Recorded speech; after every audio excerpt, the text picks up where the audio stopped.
So prior to the last meeting, we were having an issue with calf health. We get a lot of sick calves and our mortality rate was high. At 7 to 10 days, they were scouring. We've made some changes since that meeting and seen a real improvement in calf health.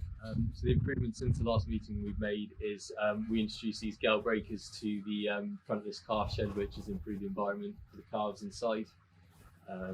And also we've changed the feeder.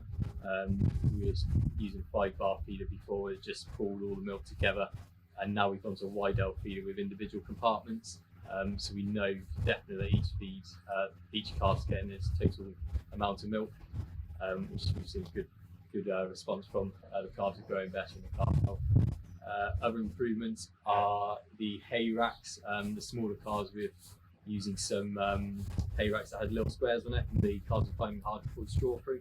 So we brought some new calf racks that just have horizontal bars, so it's a lot easier for the calves to get the straw out. Also the cleaning regime and all the feeding equipment, we went to a different chemical and using a big garden hose sprayer, so they were getting good dose of chemical and then pressure washed off well, so there's no milk residue building up. And another big change we've made is, after a good conversation at the last meeting, was to stop tubing the calves with colostrum at birth.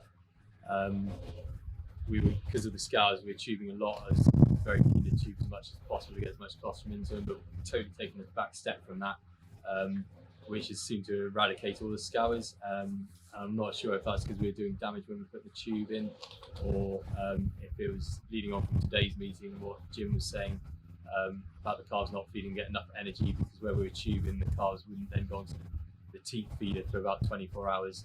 But where we're now feeding the colostrum with a bottled teat, the calves are a lot easier to train on the teat feeder, so they're not missing any feeds and they're getting the feed into them.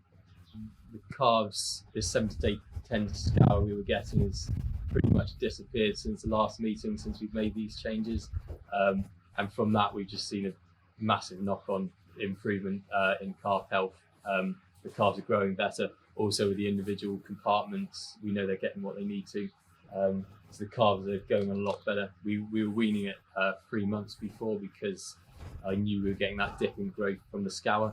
But now that's gone, I think we'll be able to pull the weaning age back a bit, because we'll be hitting the same growth rates at an earlier age.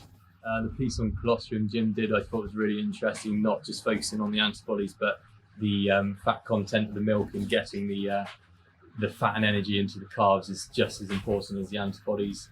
And also just Jim's take on welfare was really interesting, and the way we need to be selling ourselves to the public as well.